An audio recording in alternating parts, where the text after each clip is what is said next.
let me put it this way.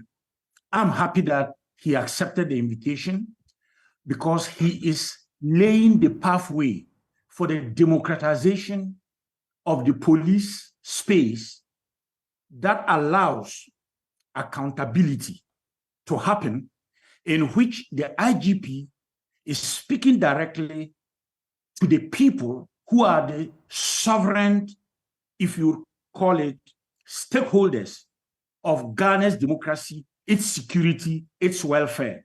And in that regard, I appreciate his acceptance. But that marks this IGP. So I want to make my main point. But it is important for people like us to underscore that when people say that this IGP is the West IGP, people like us respond in contributing to a panel discussion like this by suggesting that he will go down in history as the best IGP we ever had. And I think that is important. But the main response, which is very brief from me, is this.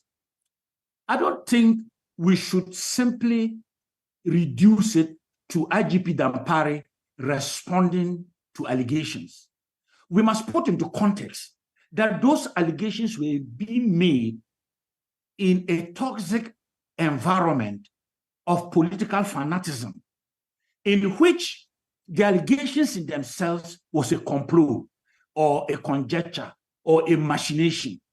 Because if they were done publicly, then you can describe them as an allegation that the IGP is responding to. But not only were they allegations, but there were allegations that were done in a way that is corrosive of the internal capacities and resilience of the Ghana Police Service.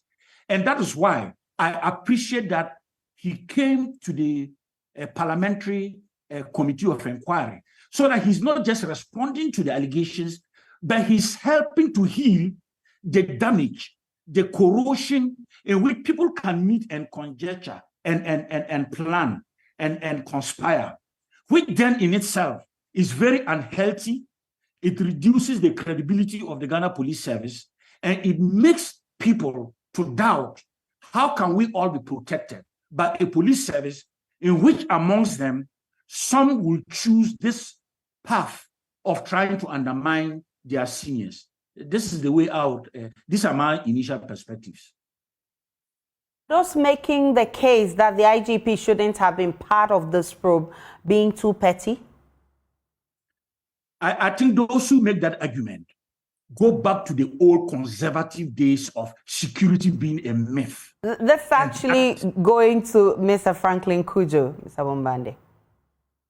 Well, but that is, I saw Franklin Cudjoe's comment, but he did not make the comment the way it is being relayed.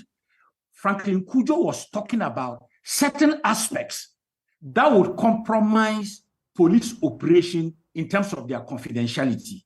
And that is why if you segregate, it is good that those aspects are being talked about privately in what they call in-camera sessions.